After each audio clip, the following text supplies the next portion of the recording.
à tous, bienvenue sur la partie 11.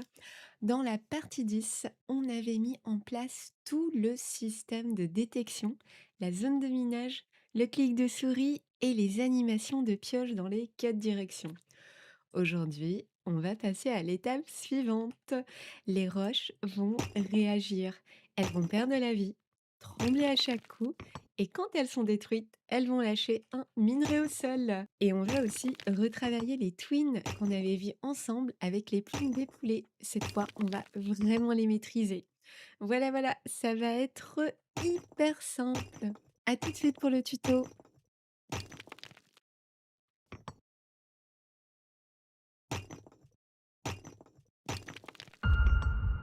Alors, je vais juste faire un petit aparté. Si vous prenez le tuto en cours de route, sachez qu'il y a un répertoire GitHub où j'ai commencé à ajouter les parties à partir de la partie 5. Donc là, on va commencer la partie 11. Si vous n'avez pas fait la partie 10, vous téléchargez la partie 10 et vous commencez avec le même projet que moi. Et ensuite, vous avez juste à aller ici sur Code, à faire sur Download Zip. Ça se télécharge. Ensuite, il faut juste l'extraire. Ensuite, il suffit juste d'ouvrir Godot, de cliquer sur Import. Et là, vous recherchez le projet Godot qui est ici et vous cliquez juste sur Open et après sur Import. Mais moi, je vais pas le faire parce que je l'ai déjà fait. À tout de suite.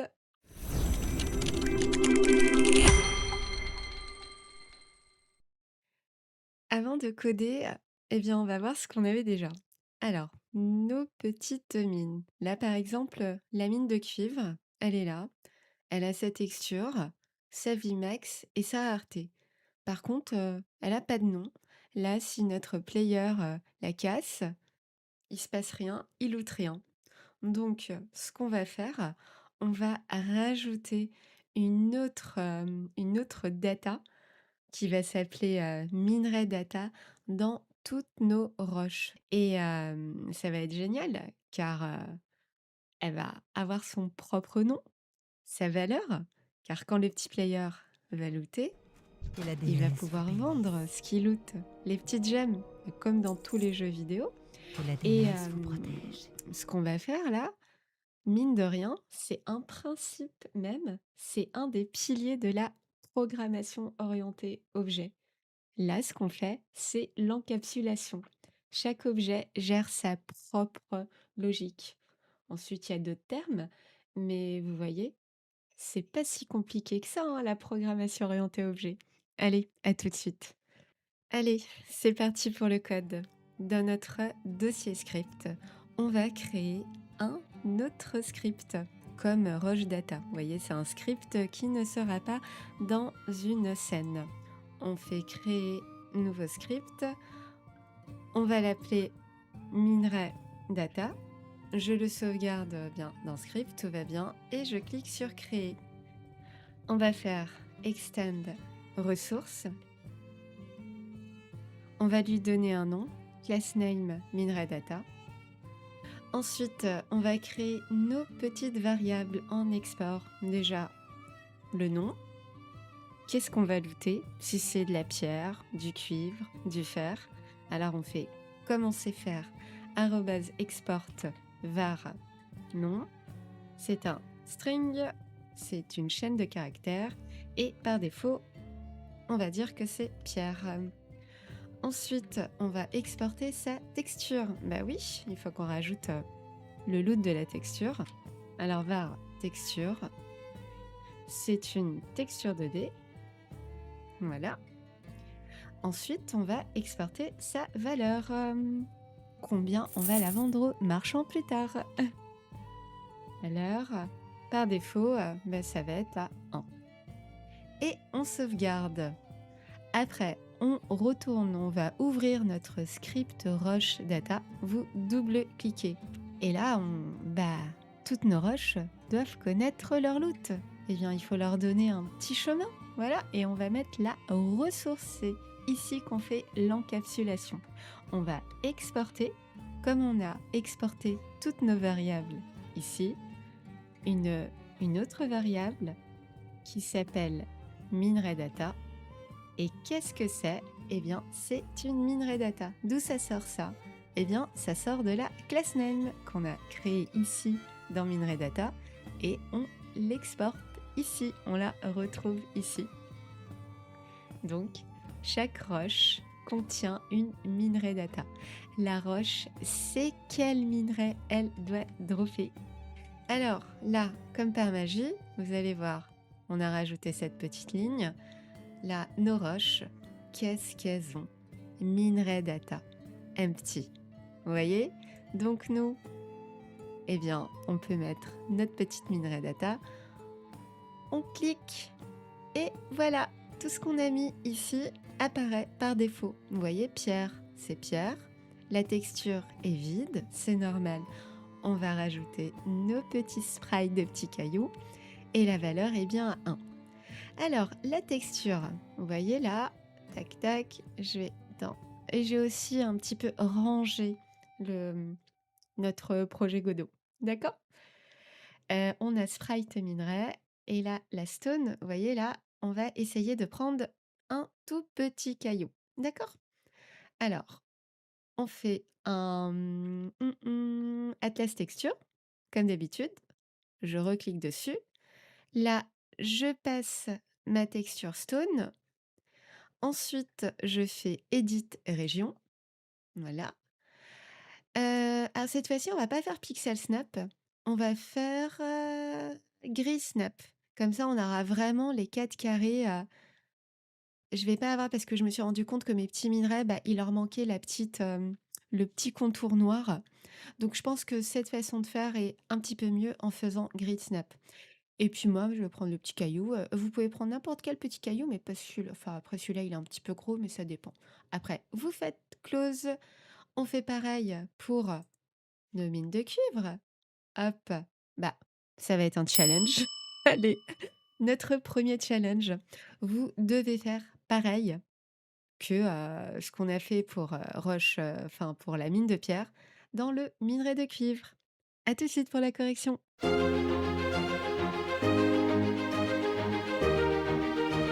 De retour pour la correction. Alors très simple, notre petite mine de cuivre, eh bien c'est minerai data. Le nom, eh bien on va l'appeler cuivre. Ouais, voilà. Sa texture, pareil. On va faire un atlas texture. Alors à chaque fois je le cherche. Ouais, voilà, il est là. Tac, empty, il est plus empty. Edit région, eh bien, bam, on va prendre ce petit caillou et voilà! On a nos 2 loots sur notre mine de cuivre et notre mine de pierre. Allez, maintenant, on va voir le concept d'encapsulation. Alors, vous ouvrez, votre script roche.gd et on va faire perdre de la vie à la roche. Mais attention, c'est la roche elle-même qui gère ses points de vie. Le joueur ne connaît pas ses points de vie. Donc c'est ce qui s'appelle l'encapsulation. Chaque objet s'occupe de sa propre logique. Alors, à la suite, on va créer, là, je vais faire un petit peu d'espace, voilà. On va créer la fonction recevoir dégâts. D'accord? Alors, recevoir dégâts. Tac, ça, on sait faire, on sait créer les fonctions depuis le temps. On va faire, bien, quand on reçoit des dégâts, la vie moins égale 1.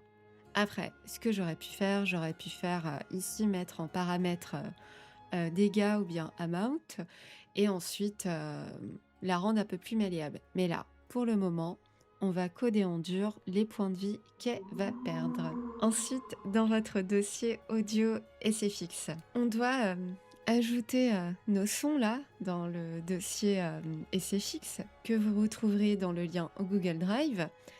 Mais quand on va dans le attendez, notre node Roche, eh bien, il a rien pour lire le son. Donc on va ajouter un nouveau node. Alors, ça va être le Audio Stream Player 2D pour que le son vienne de la roche, vous voyez, c'est pas un son d'interface. D'accord? Et là, si vous voyez ce que dit Godot, là, ça joue le son à la position 2D de l'objet. D'accord? Donc, il est très bien adapté pour le son du minage. On va l'appeler son minage. D'accord? Ensuite, vous voyez là, à droite, vous avez stream, il est empty. Je vais faire un petit quick load et je vais faire son minage. Je vais faire exactement pareil pour le son destruction. Voilà.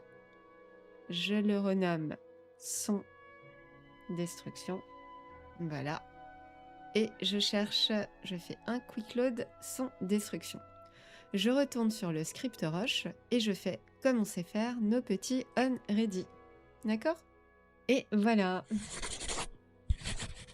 Ensuite, eh bien, dans notre fonction recevoir dégâts, qu'est-ce qu'on veut faire? Ben, on veut jouer le son minage. D'accord? Donc, on fait. Ah, je vais à la ligne par. C'est chiant ça, je sais qu'il y a une option, mais je me rappelle plus où elle est sur Godot. Alors, je fais play, logiquement. D'accord? Ensuite, eh bien, je dis if vie est inférieur ou égal à 0, eh bien, tu appelles la fonction détruire. Elle n'existe pas encore. Godot est pas content. Donc, on va faire fonction détruire. Hop. Et on va juste faire un petit pass pour le moment. Et là, on teste. Est-ce que ça va marcher? Hein? On va voir. Tac. Ah bah super, je mets mes petits cailloux ici. Bah non, ça marche pas. Pourquoi? Pourquoi? Alors, pour ceux qui sont avancés, savent pourquoi ça ne fonctionne pas. Mais faut pas oublier que c'est un tuto pour débutants. Et c'est cool aussi de ne pas avoir la réponse tout de suite et réfléchir. Donc je vais pas vous dire pourquoi. Ceux qui savent, bravo, c'est très bien. Vous pouvez aller vous chercher un truc à boire, un café, un thé, un chocolat chaud. Et ceux qui savent pas, réfléchissez. Pourquoi ça ne marche pas? Allez, à tout de suite. C'est un mini challenge. Hein. À tout de suite pour la correction.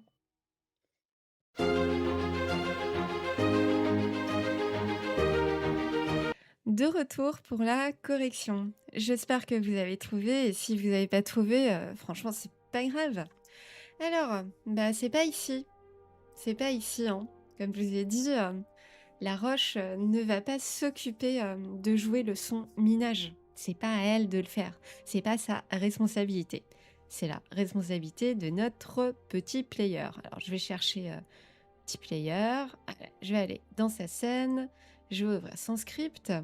Et vous voyez là, on avait créé la fonction avec le nom barbare là, unOnBlade input. Et là, on joue notre animation de minage. Et on dit print, je mine. Bah maintenant, on va plus dire print, je mine. On va dire roche, on va accéder à notre script roche, roche proche, et on va recevoir nos dégâts. Alors comment est-ce qu'on l'avait appelé? Voilà, on l'avait appelé recevoir dégâts. Vous voyez, on va faire un CTRL-C et un CTRL-V pour pas faire d'erreur. Ok? Et on l'appelle d'ici. Ok? Et là, vous allez voir, ça va fonctionner. Tac, des petits cailloux. Eh, vous voyez? Super, ça marche. Mais il y a quand même un autre petit problème. La roche, c'est super, elle fait un super son, mais elle loot rien. Et on va faire en sorte qu'elle loot quelque chose. Et aussi, vous voyez, un petit flash, un petit truc là, un petit flash blanc là. Et des petits effets twin de tremblement. Vous allez voir, ça va être trop bien. Allez, on va voir ça tout de suite. Allez, on va s'occuper de notre petit effet twin de flash blanc. Alors, juste en dessous, là, vous voyez, on est dans roche.gd. En dessous de sonminage.play, on va appeler une fonction qu'on n'a pas créée qui s'appelle flash.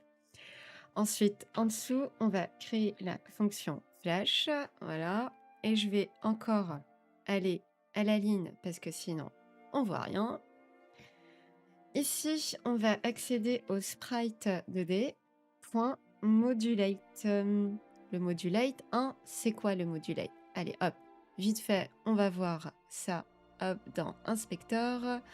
Dans Visibility, modulate, c'est ça. D'accord? C'est sa couleur. OK? Ensuite, on va dire que sa couleur, eh bien, elle va être à 3. 3. 3. C'est une intensité 3 fois plus forte que la normale. D'accord? La valeur normale, c'est 1, 1, 1. Après, on va créer un twin. Bah, on va faire twin ou bien T à l'été, comme ça va être plus rapide. D'accord? Create twin. Et là, on sait faire. On fait t.twin property. Hmm. Là, on doit mettre l'objet. L'objet, c'est quoi? C'est le sprite 2D. Qu'est-ce qu'on veut twinner? Qu'est-ce qu'on veut rendre plus joli? Enfin, quel effet on veut? Eh bien, on veut l'effet modulate. D'habitude aussi, des fois, on fait le modulate A. Mais là, on va pas faire le modulate alpha, car on veut juste animer le modulate. Et là, bah, la couleur, tu reviens à ton état normal en 0,1 seconde. Et voilà. Et là, on va tester. Là, ça va fonctionner, hein, parce que on a été malin. On l'a appelé avant de la créer. Allez, on teste. Des petits cailloux. Eh, regardez, je vais faire en plus grand. Tac. Voilà. Vous voyez, ce petit effet, c'est sympa, hein. Et c'est, vous avez vu, hein, c'est 2 lignes de code. C'est hyper simple. Comment est-ce que je l'ai trouvé? Bah, j'ai testé. Je me suis dit, tiens, bah, je veux un blanc, un bon petit flash comme ça. Et puis j'ai fait des tests et je me suis dit, bah, ça c'est cool. Allez, à tout de suite pour la suite. Allez, maintenant on va encore faire un twin et cette fois-ci le tremblement.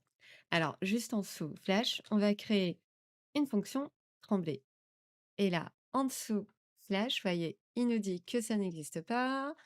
Je vais avoir un petit peu d'espace. Je crée trembler. Voilà. Ensuite, à la ligne, on va créer, bah, comme on a fait en haut, un twin. C'est la rubrique des twins. Var t est égal create twin. Notre twin, qu'est-ce qu'on veut qu'il fasse? Eh bien, moi, j'ai envie d'animer le sprite 2D de la roche. D'accord? Et je veux passer, tu voyez, je veux qu'il tremble de gauche à droite très, très, très rapidement. D'accord? Ça va être une vibration qui s'amortit naturellement. Ensuite, bah, je fais T. Point. On a l'habitude. Twin property, c'est pas nouveau. Qu'est-ce qu'on veut animer? Le sprite 2D. Quoi? Sa position. Sa position en X. Vous vous rappelez? X, ça va à gauche et à droite. On ne veut pas animer la position Y, d'accord? On veut ce petit effet de tremblement. Alors, on va déjà aller à droite en 0,03 secondes. Ensuite, eh ben, je vais faire exactement pareil, mais côté gauche, je vais faire -2, d'accord? Ensuite, on va faire exactement pareil côté droit, mais à 1. Après, pareil, côté gauche, mais là, on fait -1, mais en -1. Et là, je veux revenir à mon état normal. Mon état normal, c'est 0,0 en 0,0.03 secondes. Et là, on sauvegarde. On a bien appelé notre fonction trembler et on teste. Tac. Eh, super. Vous avez vu? C'est subtil, rapide, et c'est bien. Pareil, pareil pour toutes nos autres roches, hein. C'est des petites ressources, donc elles héritent de tout. C'est trop bien. Allez, on va faire la suite. Et là, maintenant, on veut quoi? On veut un gros boom de destruction. À tout de suite. Alors, on va s'occuper de notre fonction détruire. Alors, vous savez quoi? On peut faire un simple Q-free, détruire. Mais si on fait ça, vous voyez, ça va marcher, mais notre fonction détruire, elle va être nulle. Regardez. Là, on sait qu'elle a 5 PV. Tac. Voilà. Mais On peut rien faire en fait. On pourra pas looter, enfin on pourra pas faire, nos animations de destruction, on pourra pas lancer le son destruction et on pourra pas looter. Donc sachez que vous pouvez faire Q-Free si vous voulez pas faire de twin ou de loot ou trucs comme ça. Ça, c'est une option. Mais nous, on va pas faire ça. D'accord? On va faire autre chose. D'accord? On va prévenir le player que la roche n'existe pas. Donc, on va faire une boucle for. For, body. Body, ça c'est moi qui l'ai, c'est moi qui ai dit que j'allais l'appeler comme ça. Je peux l'appeler aussi pizza. C'est une variable temporaire. OK? Alors, for body in. Alors, ensuite, voyez, for body in zone minage. On va chercher zone minage. D'accord? On aurait très bien pu faire une variable onReady pour zone minage, mais sachez qu'on peut aussi, ça je vous l'avais déjà dit au début du tuto, on peut aussi accéder à nos nodes directement avec le dollar. OK? Ensuite, on va faire un get overlapping body pour tous les bodies. Qu'est-ce que c'est que les bodies? On a regardez, on va faire ça vite fait. On a le caractère body, c'est un body. On a le rigid body, c'est aussi un body. Et on a le static body, c'est un body. Ce sont les trois corps physiques de Godot, les trois nodes physiques de Godot. OK? Donc, on dit pour tous les bodies qui se trouvent dans zone ménage, et on sait qu'on a que le player, on va dire que if, c'est comme ça qu'on va le savoir, if body, le body de ma variable temporaire de ma boucle for. D'accord? Ça aurait très bien pu être pizza, chat, gâteau au chocolat, comme on veut. Vous voyez, ça c'est, faut pas vous prendre la tête pour ça, c'est une variable temporaire. Ensuite, on lui dit, est-ce qu'elle est dans le groupe player? Platter, pourquoi je dis toujours en fait, Platter, c'est un add-on sur WoW et bah, là, je joue à WoW, à Midnight et bah, j'utilise Platter et j'arrête pas de dire Platter à la place de player. Je sais pas pourquoi. Ensuite, bah, on dit que le body point roche proche est égal à nul et voilà. Après, ce qu'on va faire, eh bien, on va cacher le sprite 2D. On va cacher sa visibilité. Sa visibilité, d'accord? Et on va aussi désactiver sa collision shape. Pourquoi est-ce qu'on va le rendre invisible et désactiver sa collision shape? Parce que elle n'est pas encore supprimée, elle est invisible et on peut passer à travers. OK? Donc, pareil avec mon petit dollar, j'accède à la collision shape et je dis set deferred, hop, disable et on dit que c'est true. En fait, ça, c'est quand on supprime un node physique dans le physique process, il faut toujours utiliser set deferred disable true, pas un Q-free, parce que vous aurez une erreur dans votre debugger. Vous pouvez tester l'erreur, vous l'aurez et ça va pas fonctionner. D'accord? Après, qu'est-ce qu'on veut faire? Eh bien, on veut jouer notre son destruction. Point play. Voilà. Et on lui dit quoi? Notre son destruction, je vais vous le faire entendre.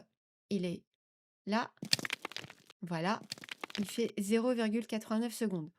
On veut l'entendre jusqu'à la fin. On veut pas que Godot nous le coupe. Nous le coupe. Donc, comment est-ce qu'on attend dans Godot? Bah, on fait un await. On l'a déjà vu. Et on veut await quoi? Await son destruction. Point. Finished. Vous voyez? Tout s'imbrique, c'est hyper logique. Là, je vais rajouter des petits commentaires dans le projet final. Comme ça, vous allez pouvoir bien suivre. Et là, on va tester. Hop, 1, 2, 3, 4, 5. Et voilà, vous avez vu? Celle-ci, elle a 3 vies, je crois. 1, 2, 3. Et on entend bien le son, comme je vous l'ai montré. Vous voyez, on l'entend super bien. et on peut pas passer, à travers. Ça, j'ai pas testé, mais voyez, quand on aura le loot qui va apparaître ici, et ben la mine, on pourra pas passer à travers car elle sera détruite. Allez, on va voir le loot de minerai tout de suite. Allez, bon là, vous voyez, je vous ai mis les petits commentaires. Donc maintenant, on doit créer le loot de minerai. Mais le loot, on a juste notre ressource. Là, on a besoin d'une scène. Donc, on va faire un petit plus. On va créer une area 2D. Alors, je cherche area 2D. Je vais l'appeler minerai sol. À ça, je vais ajouter un sprite 2D. Et ensuite, je rajoute une collision shape. La collision shape, là, vous sélectionnez collision shape. On a, comme d'hab, notre petit warning. Et je vais prendre un circle shape. Et le circle shape, je vais le mettre à 5. Enfin, j'ai testé 5. C'est bien. Ensuite, on va créer un script. Minerai sol. On va le mettre dans notre dossier script. Car on est bien organisé. Et je clique sur créer. On va créer notre petite variable data, d'accord? Var minerai data. Et qu'est-ce que c'est que minerai data? C'est minerai data. C'est ce qu'on a, c'est notre class name ici, d'accord? Ensuite, à notre minerai sol, eh bien, on a besoin d'un son et d'un label. Souvenez-vous, en début de vidéo, on a entendu le son de loot et aussi le plus un minerai. Donc, on va faire un petit plus. On va, pareil, refaire un audio stream player 2D qu'on va appeler son ramassage. Ensuite, on va faire un add child node et on va faire un petit label. Et ça, c'est le label ramassage. Et voilà, on va juste configurer notre petit label. Alors, label setting, là, j'ai sélectionné le node label. Dans label setting, je clique, je crée des labels setting. La police, eh bien, je vais prendre attendez, qu'est-ce que je vais prendre? Ah, voilà, je l'ai trouvé. C'est la monogramme TTF. Après, vous pouvez mettre ce que vous voulez. Je sais que la monogramme extended, eh bien, ça prend en charge les accents. Celle-ci ne prend pas en charge, il me semble. Après, vous avez Minecraftia. Sinon, pareil, vous allez sur Dafont, Itch et Google Font et vous allez en trouver, les tester et vous allez personnaliser votre petit jeu. Alors, fonte, je fais quick load, je prends ma monogramme, je vais la mettre à 14, parce que j'ai fait des tests. Ensuite, on va prendre, j'ai été chercher sur Adobe Color, vous voyez, vous avez une roue de couleur et qu'est-ce qui s'assemble bien. J'ai vu que ce petit jaune s'assemble bien avec une outline en deux en marron. Ça fait, je voulais, recopier un petit peu, ce qu'on voit dans les petits jeux de ferme et tout ça. Vous voyez? Tac. Voilà, là, je pense qu'on est bon. On va tester en preview ce que ça donne. OK, très bien. On va juste, on va voir si je fais un vertical align center ou pas. Tac, tac. Ouais, on va tout mettre en center. Tac. Mon label, il est, hop, un peu gros. Je vais le mettre comme ça. Je pense que ça va le faire. Ensuite, mon petit son ramassage, eh bien, on a, mis, notre son, roche, voilà, le loot roche que vous trouverez dans, eh bien, dans le dossier SFX et dans les liens Google Drive. Allez, on retourne à notre petit script. On va faire nos petites onReady, hein, comme on a l'habitude de le faire. Voilà, et le label, voilà, ça, c'est fait. On va créer une fonction ready. Bah oui, quand tu pop, quand notre loot de minerai pop, qu'est-ce qu'on veut? On veut que sa texture, son sprite 2D.texture, qui soit égal à minerai data.texture. Où est-ce qu'on a vu ça? Minerai data.texture. On l'a vu ici. On a déjà exporté une variable texture. On a exporté une variable nom et la valeur. Comment, à combien on va la vendre. D'accord?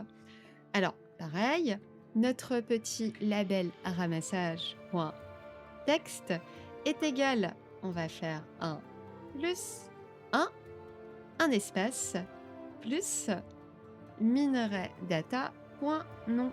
Tout pareil, où est-ce qu'on a le nom? On l'a dans notre script minerai data. D'accord? Vous voyez, tout s'assemble et c'est trop bien. Et label ramassage.visible, bah, au début du jeu, on veut pas le voir. On veut le voir que quand on loot. Donc on va le mettre à false. Et on sauvegarde notre scène dans notre dossier scène. Et voilà. On retourne dans notre script minerai-sol. Et là, on va devoir créer une autre variable. D'accord? Alors, juste ici, on va exporter une scène, une paquet scène, notre minerai-sol, qui va être disponible, visible dans notre inspecteur de Godot. D'accord? Minerai-sol, scène, paquet scène. Je fais un CTRL-S et là, vous allez voir quand on va dans Roche, tac, vous voyez? C'est... Attendez, si je la mets en... Voilà, hop, là, on la voit plus, elle est plus là. Mais ici, elle est là. Et là, on la recherche, on fait un quick load et on va aller ici. Sinon, vous faites juste minerai seul.tscn. Et voilà, vaut mieux le faire maintenant une fois qu'on l'a créé parce que on risque d'oublier de l'ajouter dans l'éditeur. Après, ça fait des erreurs. Je fais un petit CTRL-S et là, je retourne à ma petite partie 5 pour créer mon loot de minerai. Donc là, on fait une variable locale qu'on va appeler loot. Et loot va être égal à minerai seul.instantiate. On va instancier la scène. Ensuite, on va accéder à cette variable qu'on vient de créer locale et on va dire .minerai data. Alors, vous allez me dire, mais comment ça se fait qu'on peut accéder à minerai data? Hein, alors, je vais juste dire que loot minerai data est égal à data.minerai data, d'accord? Et minerai data, eh bien, loot, qu'est-ce que contient loot? Loot contient minerai seul.instantiate. En fait, on a instancié la scène minerai seul. Donc, loot est égal à minerai seul. Quand on retourne sur minerai seul, on a notre variable minerai data. Et par défaut, cette variable est publique sur Godot. N'importe quel script extérieur peut y accéder directement avec un petit point. D'accord? Ensuite, eh bien, on doit ajouter la scène. Et pour ajouter la scène, eh ben, on doit lui dire, hey, get parent, ramène-moi ton parent, ajoute-toi en enfant. Et qu'est-ce que tu ajoutes en enfant? Eh bien, tu ajoutes le loot. On a ajouté directement à la scène Roche, qui est le parent, get parent va chercher le parent, add child, eh bien, ajoute un enfant. Et qui est l'enfant? C'est loot. Ensuite, on doit positionner le loot dans la scène. Donc, on accède encore à notre variable loot. Et là, on va accéder à sa global position. Et la global position est égale à la global position du parent. Donc, qu'est-ce que c'est que la position? La position, c'est la position par rapport à son parent. Loot, c'est l'enfant de Roche. Roche, c'est le parent. Et la global position, c'est la position dans le monde entier. D'accord? Ensuite, eh bien là, on accède encore à loot et là, on va accéder à une fonction qu'on n'a pas encore créée. C'est notre effet pop, notre petit twin. Et on va créer ça tout de suite dans loot. Et loot, c'est qui? Bah, comme on a dit, loot, c'est minerai seul. D'accord? Donc, on fait fonction effet pop et on va expliquer ce qu'on va faire. Et donc, l'effet pop, c'est notre loot va surgir du sol comme s'il était éjecté de la roche. Il va rebondir légèrement et retomber à côté. Alors, je vais vous montrer ça dans le hop, dans mon projet. Là, un coup, deux coups, trois coups. On a le loot, vous avez vu comment il a sauté? Et bam! Voilà, on recommence. Un, deux, trois. Et voilà. Et c'est une position aléatoire. Vous voyez, il monte à 15. Il peut aller à droite ou bien à gauche. Ok? Allez, on va voir ça tout de suite.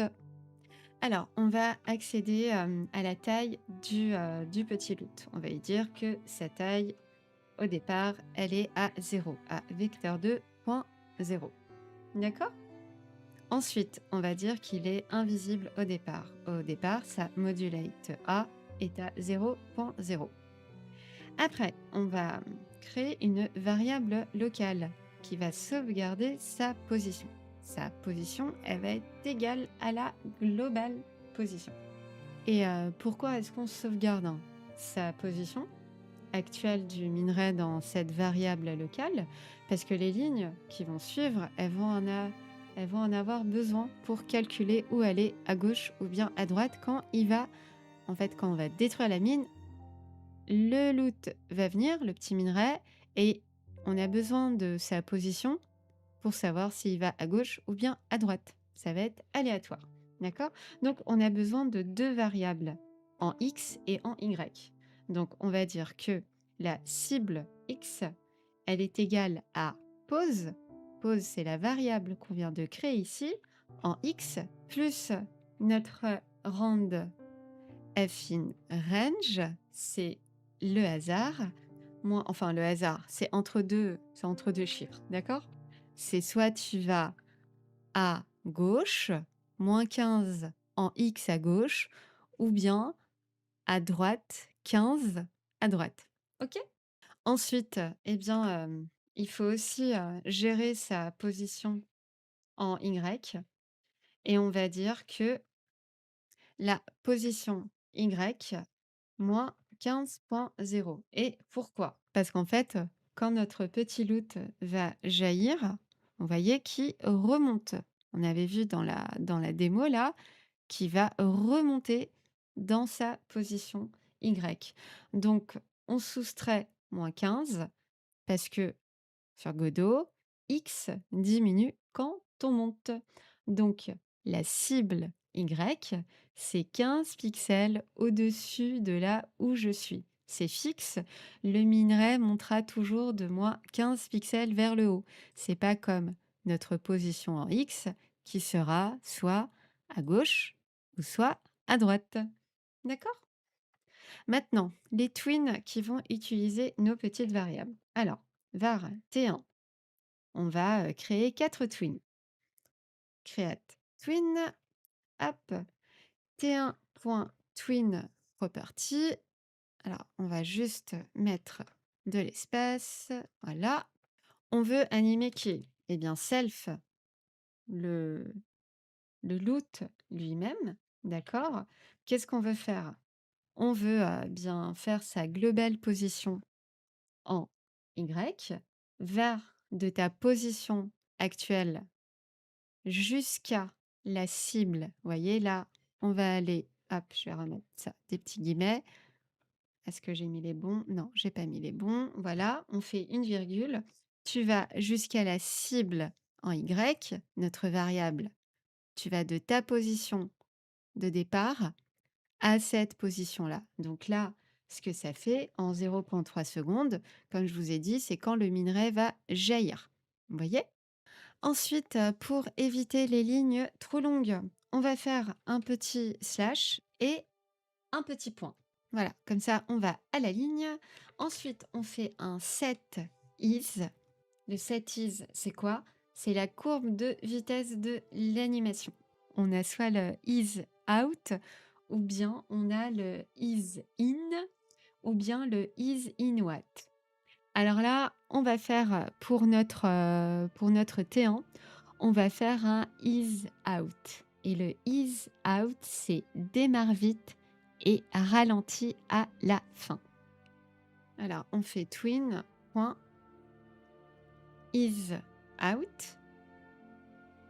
Voilà. Ensuite, on fait un petit point et on lui dit cette transe. Alors, qu'est-ce que c'est que cette transe? Cette transe, c'est la forme mathématique de la courbe. Set is dit dans quel sens tu vas. Nous, is out, on démarre vite et on ralentit à la fin. Et cette transe dit quelle forme. Et nous, ce qu'on va prendre, on va prendre la courbe douce et naturelle. Donc, c'est le trans quad. On fait un T majuscule, twin.trans quad. Et voilà. Et ça, on va faire ça 4 fois. Alors, on va à la ligne. On peut, vous savez quoi? On va CTRL-C et CTRL-V. On va l'appeler T2. On va bien ici, on met un petit T2. Pareil, c'est toujours self, mais cette fois-ci, on va s'occuper de la position en X. Là, on va faire l'axe des X en 0.4. Ensuite, on va créer notre twin 3. Create twin. Là, on va s'occuper de la propriété modulate. On fait T3.twin, twin property, pardon. Ensuite, eh bien, c'est toujours self. Et là, c'est le modulate alpha. On ne veut plus être transparent, pardon, en 0.2 secondes. Et là, on va s'occuper du twin qui fait grossir parce que sa scale est à 0 et on ne veut pas le laisser à 0, d'accord? Donc, on fait var t4 est égal create twin. Hop, on fait t4.twin property. Voilà. Et là, on va s'occuper, c'est toujours nous, self.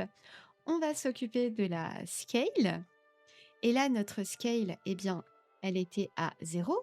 Et donc là, on va lui dire vecteur2.1 en 0.2 secondes. Vous voyez là, T4, là, c'était à vecteur2.0 et là, on l'a fait grossir à 1.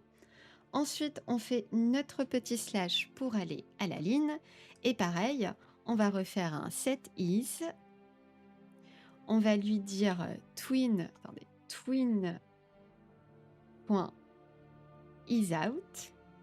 Hop, vous vous rappelez, isOut, ça démarre vite et ça ralentit à la fin. Il la fait passer très vite et ensuite il ralentit tout doucement pour la grossir en fait, la remettre à sa scale d'origine, notre petit loot. D'accord? Et ensuite, on fait un set trans et on va faire un transback. Le transback, il ne va pas directement de 0 à 1, il va de 0 à 1.2, puis il revient à 1. Il dépasse légèrement la taille normale avant de se stabiliser. Twin.transback. Allez, on va tester si notre loot fonctionne. Alors, hop, je vais prendre une mine de pierre. C'est 3 coups. 2, 3. Alors, super. Le loot, vous avez vu le loot, là, il remonte, comme je vous ai dit, là, quand on a fait no twin. Il remonte dans sa position Y. Et bam! Et là, il est parti à droite, à moins 15. Il a remonté et il est parti à moins 15 sur la droite. Et ça, c'est trop bien. Là, on va voir s'il va aller à gauche ou pas. Hop. Eh non! Génial. Trop bien. Donc là, vous savez, la roche existe toujours. Alors, vous voyez là, quand on va dans le remote, c'est là on voit tous nos nodes quand on est en train de jouer. Là, on a toutes nos roches. D'accord? Et les roches, elles restent toujours là. On les détruit pas. D'accord? Car on a fait un set des ferrettes d'Isabelle Trou à la collision shape. Donc là, ce qu'on doit faire, hein, pour pas, faire bugger notre jeu, enfin, c'est une bonne pratique, il faut quand même qu'on supprime le node rush. D'accord? Donc là, on va retester. Je fais un petit play. Là, je vais dans remote et là, j'ai toutes mes rushs, hein. 1, 2, 3, 4, 5, 6, 7, 8, 9, 10. J'en ai 10, mais je sais pas pourquoi elle est un petit peu bizarre là. Alors, hop, je vais tester. Là, hop, 2, hop, vous avez vu? Ça a bougé. Là, on va s'amuser encore. Hop, regardez, ça a détruit. Hop, encore une fois. Là, ça fonctionne. Vous voyez pourquoi c'est important aussi de ne pas oublier de supprimer notre rush. Donc là, ce qui se passe, on a bien nos loots, mais il se passe rien, il se passe rien. On voit pas notre petit label +1. Le player, quand il rentre, eh ben, il se passe rien. Et on va faire en sorte que notre player puisse looter enfin son minerai pour gagner des PO après. Il doit avoir de l'argent, hein. Et puis bon, enfin, le vendeur et tout ça, on verra dans une prochaine partie, parce que la prochaine, ça va être l'autotile. Parce que ce monde-là, moi, j'en ai marre de ce monde. Je veux faire quelque chose de plus beau. Allez, on va déjà s'occuper de looter nos petits minerais. Alors, dans Minerai seul. Donc vous savez quoi? Vu qu'elle prend tellement de place, notre fonction effet pop, je vais, vous voyez, je vais cliquer sur le petit chevron là, comme ça, elle est petite. OK?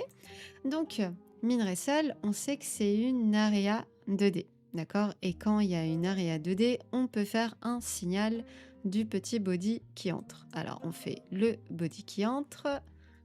Ça me l'a mis tout en bas. Hop, voilà. Donc là, on sait faire. On sait faire. On fait if body.is in group player. Hop, fait deux petits points. On fait deux petits points à la ligne. Je le rappelle toujours, mais pour ceux qui reprennent le tuto en cours de route, notre petit player, on l'a mis dans un groupe. D'accord? Ensuite, qu'est-ce qu'on fait? Eh bien, quand le player entre en collision avec Minerai Sol, on veut pouvoir jouer notre son ramassage. Donc, on fait son ramassage, point play. Ensuite, ici, eh bien, je vais appeler une fonction qu'on n'a pas encore créée, mais qu'on verra après. Après là, je vais faire un petit print pour savoir si ça fonctionne. Ramasser. Hop, on fait un espace. Et là, on fait plus minerai data.nom. On a déjà vu ça, rappelez-vous, c'est ici, dans notre script minerai-data.gd, on a bien exporté une variable nom. Et là, on va tester. Alors, attendez, je vais juste faire un petit free. Voilà. Juste après le print, on va appeler notre timer ici, qu'on va créer. Mais là, on veut juste tester le loot. D'accord?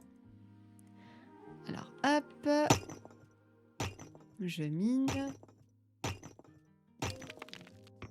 Eh, ça marche pas. Eh oui. Oh, qu'est-ce que j'ai fait comme bêtise, vous savez, quand on va vite. Oh, regardez. Ah, ça, c'est l'autocomplétion. Ah là là là là. Que free. Voilà. Hop. Et là, maintenant, ça va marcher normalement. Eh, super. Mais on n'entend pas le son. On n'entend pas le son. Vous savez pourquoi?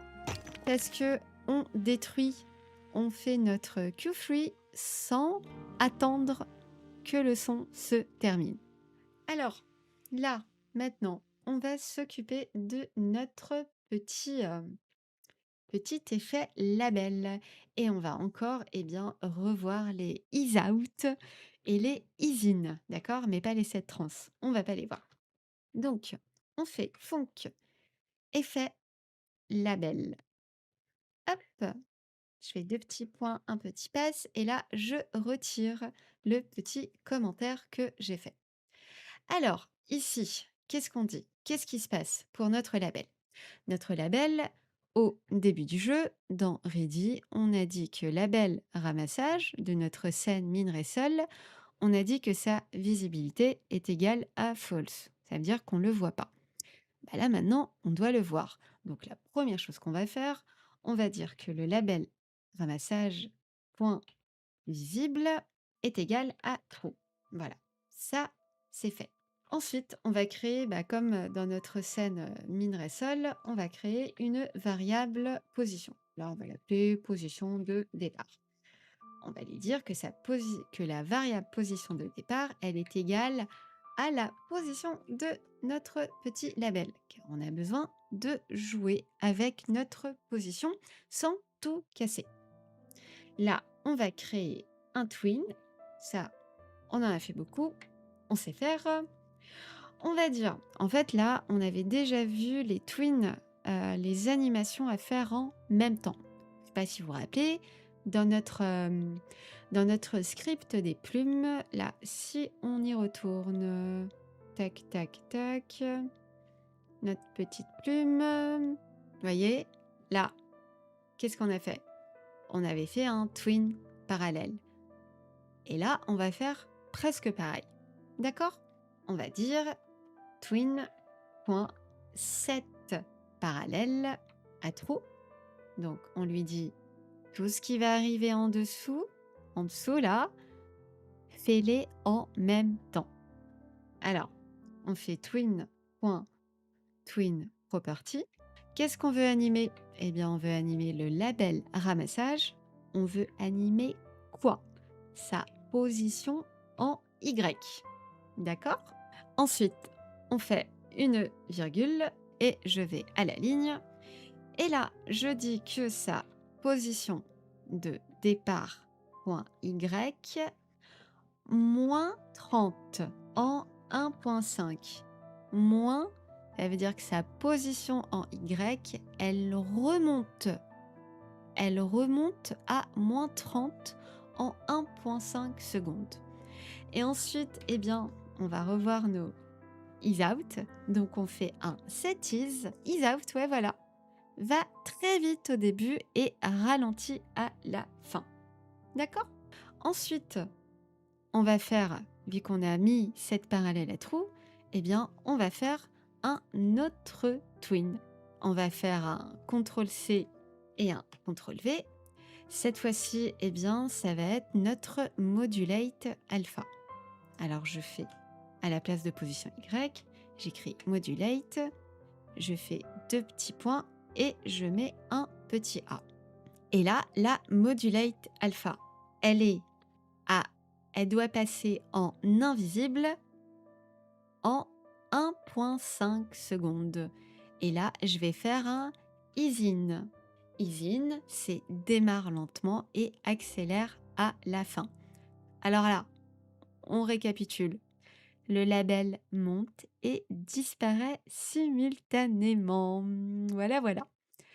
Alors là, on a bien appelé notre label et là, on va s'occuper, eh bien, on est obligé de faire un timer parce que si on ne fait pas de timer, eh bien, tout va disparaître. En fait, on n'aura même pas le temps de le voir. Mais quoi de mieux que de tester sans timer pour voir ce que ça fait? Allez, on teste. Allez, 1, 2, 3, hop. Voilà. Est-ce que vous avez vu quelque chose? Moi, j'ai rien vu. Rien vu du tout. On recommence. Ah, là, j'ai vu ça, mais je ne vois pas mon petit label. Il n'a pas le temps. Eh ouais, il n'a pas le temps. Donc, on lui dit, on dit à Godot d'attente, va dans l'arbre des nœuds, crée-moi un timer. Un timer, on va tester 0,8 et on n'oublie pas le petit time out car ça m'arrive de l'oublier. Et là, on teste. Là, ça va être bien.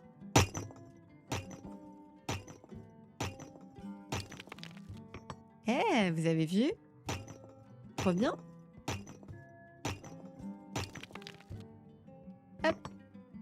Alors là, on peut le laisser plus longtemps, le plus un cuivre. On peut mettre 1.0. On va tester.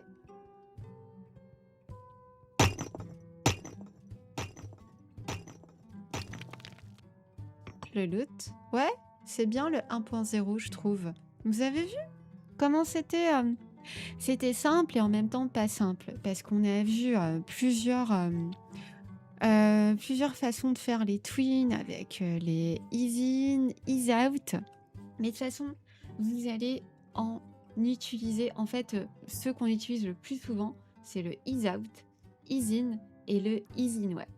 Après, franchement, c'est pas si compliqué que ça parce qu'on va pas réinventer la roue à chaque fois. D'accord? Donc, moi, je vais vous donner une petite astuce. Alors, vous allez sur ce site et vous pouvez télécharger, c'est sur, enfin le site c'est caché.io et là, vous pouvez sauvegarder tous vos petits bouts de code. C'est gratuit, d'accord? Après, il y a une fonctionnalité premium où on paye, je sais pas, 4-5 € par mois, où vous pouvez garder votre code caché en secret. Mais franchement, il n'y a personne qui va aller voir nos codes. On va pas faire des, on va pas inventer des trucs, voilà. Et donc du coup là vous avez des petits dossiers. Là je vais me connecter et vous allez voir.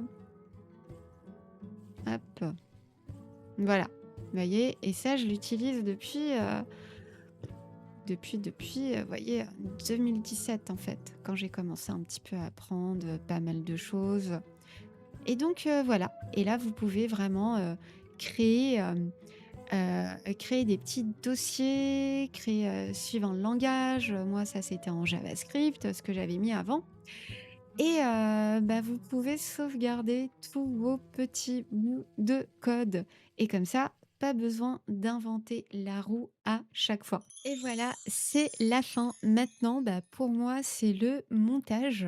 Bon, là, ça fait 1h02. Après, vous voyez là, j'aime bien vous montrer ça parce qu'après vous savez là il y a plein de cuts, bah, là c'est quand soit je parle pas, soit je tousse, soit je bois de l'eau, soit je suis dérangée IRL, ça dépend. Donc du coup il y a plein de cuts, à faire, des fois je bafouille, je m'embrouille. Donc bah, j'espère pouvoir, la sortir, pas ce week-end. Là je l'ai enregistrée, samedi 21 mars. Je pense qu'elle va sortir vendredi. Attendez, vendredi, on va être combien? On va être vendredi 27. Voilà, voilà. Donc comme ça, elle va sortir soit jeudi ou soit vendredi. Vraiment le temps de la monter. Et pour la prochaine partie, on va voir l'AutoTiles.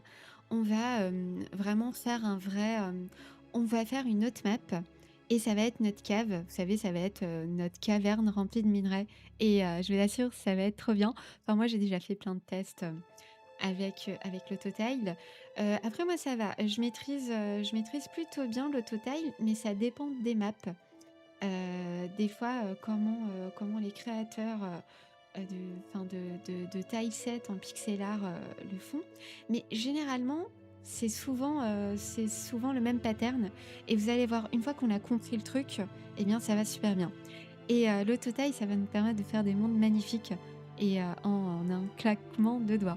Voilà, j'espère que vous êtes toujours contents de ces tutos. Moi, je le suis. Et je vous revois très très vite. Merci de suivre mes tutos. À très bientôt.